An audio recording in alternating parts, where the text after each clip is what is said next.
Hello and welcome back to another video on my channel.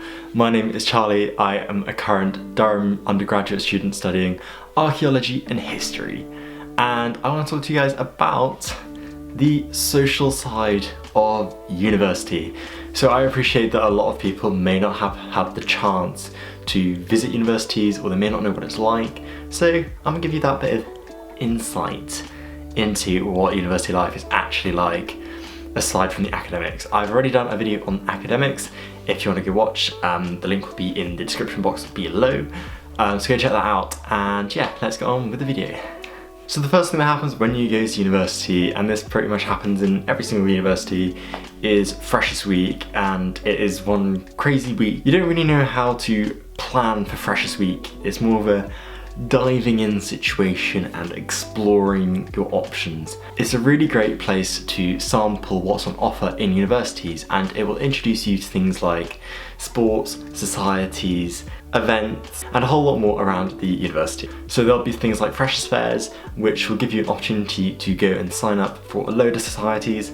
But if you can't quite wait for Freshers Week or Freshers Fairs to come about, you can always go online, and there'll often be a website dedicated to the student union, which is the body that represents the university from a student level. And they'll have a website, and they'll normally have societies listed on there, which you can go check out, read what they require, like membership fees, if there are any. Not all of them have them, but more often than not, sports will have a membership fee that you'll have to pay, although it's not normally that much, so I wouldn't say that's a big issue, although some universities will give subsidies and they'll provide grants to people that need them. So in my college at Durham, Cuths, you can apply at the start of the term to get grants, and the JCR, which is the Junior Common Room, will pay for your sports and societies if they deem it that you need their financial support, which I think is really great. So it makes sports and societies more accessible to people. Obviously now I've mentioned this term, societies, but what actually is a society? It's basically just a club which operates under the student union in a university. It's very similar to things like sports as well. Sports are basically a society, although you normally kind of categorise them separately just to make it clear which one's which and which one's the other. Societies and sports vary so widely. There's literally like the most random stuff. Like in our college at university, there is a hummus appreciation society. I don't know why. I guess people like that kind of thing. If you wanted to start a society that they don't already have, literally all you need is like a few signatures, and then there you have it, you got a new society. It's literally as simple as that. And I'm pretty sure most societies get given money from the student union, so you literally start up your society yourself and you get given money to do it. So like, for example, hummus society, I'm pretty sure they get money to buy hummus to then eat the hummus. So I mean, if that doesn't sound like a win-win situation for you, then I don't know what does. Within these societies, they are student-led, so you'll often have an exec, which is the term used to denote the people that run the society. So you'll often have a president, who is basically the person who either set up the society or who's taken over and starts running the society. So they're basically the big cheese. They know what they're doing. They're up there, or they're meant to know what they're doing. I can't say that all presidents know what they're doing, but you kind of hope so. And next you'll have things like someone like a financial officer. You may have a social sec. I think social secs are really important because they're the ones that are going to organise your kind of like outings to go to clubs or bars, or just do like any other activity that you want to do. Okay, aside from societies and sports, there is also going to be where you're living. I think that's a key part. So obviously if you're going to live within your university, you're probably going to go into halls of residence. There are some collegiate universities like Durham, Oxford, Cambridge, etc., where you're living in college, but it's basically just a fancy term for halls of residence.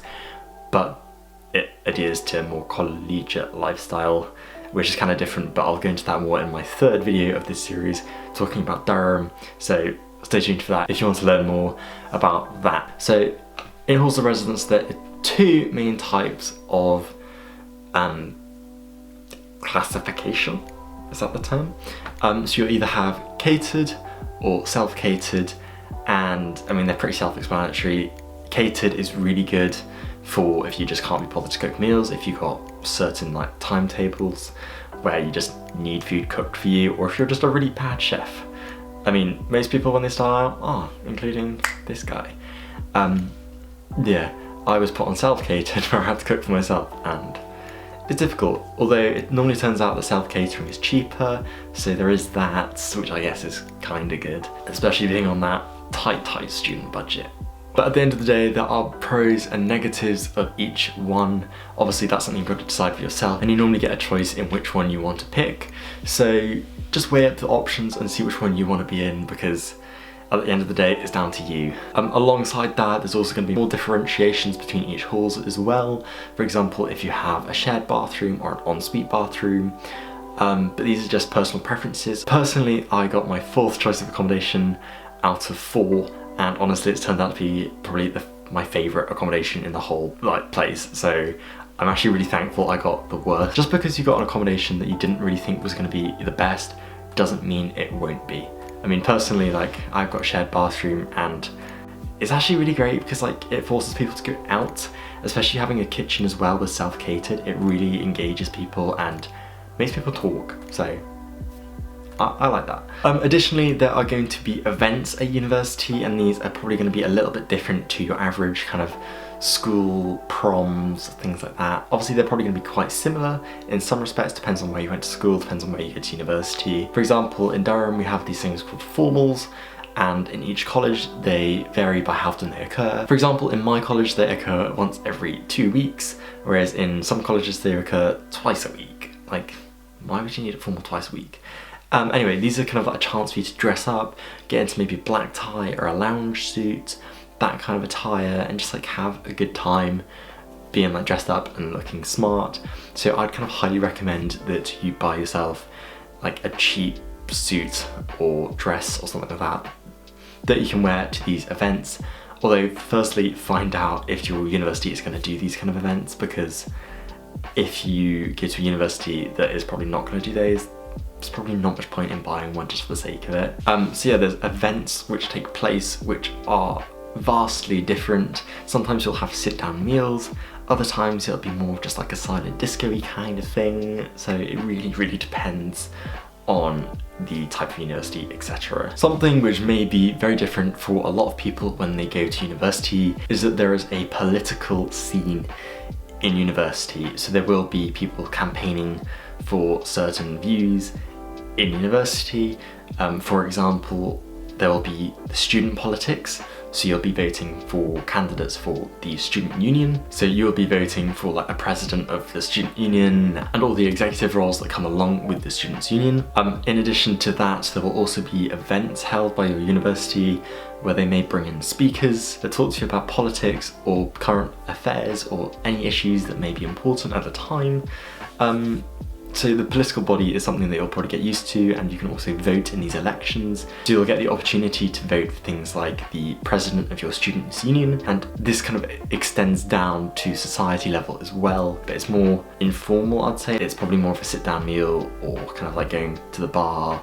So politics is something that you're probably going to come across in university, whether you really like it or not, unless you totally avoid it, which you can. Obviously, we probably have to address the kind of elephant in the room, which is kind of bars and clubbing and the kind of university nightlife that it is. Obviously, when you jump into university in Freshers Week, there's going to be a lot of events going on. There's going to be things like wristbands, which are going to be on sale and stuff, which you don't necessarily have to buy. Most of the time they'll probably be fake and stuff like that. So if you're unsure, message the university and be like, is this a legit wristbandy thing? Additionally, you're going to meet people and you're going to make friends with people. They may not even have the wristbands, so you're going to have this kind of wristband for events that your friends may not even be going to, and then you may have forked out 60 quid just to have this wristband which you're not going to use. So it's probably better off going there and then figuring out what people want to do. But obviously you can't deny that drinking as a whole is a big part of university culture, although a lot of places are now being a lot more inclusive to people that don't want to necessarily drink. Our climbing society is actually really good for that. It's very much if you want to take part and you want to go on nights out but you don't want to drink, you can do, and we're all for that, which I think is really, really great, and it's really setting a great example. But obviously there is going to be this kind of, not expectation, but there is going to be a lot of people drinking, and if you're on board with that, that's totally cool. I mean, personally, I like a good drink every now and again, and to go out and have a party, like, that's fun. But obviously you can like totally avoid that, you can totally get involved, like you have that freedom and independence to make your own choices, which I think is actually great. Personally, I find there's no pressure on me, but then I guess that's like who you surround yourself with. Most of the time you can find people that are interested in the same things as you. For example, societies are a great place to meet people who are interested in the same things as you, so don't ever feel like you're kind of like trapped, because there'll normally be people who are feeling in the exact same position. And there are ways to deal with this kind of thing, and like just join things and like take opportunities as they come, because there will be a hell of a lot of opportunities, so take them. And finally, a word about financing. Obviously financing university is expensive, although it's quite good in that we've got measures in place for things like student finance, which pay your university fees, and they can give you a maintenance loan as well, which is really great.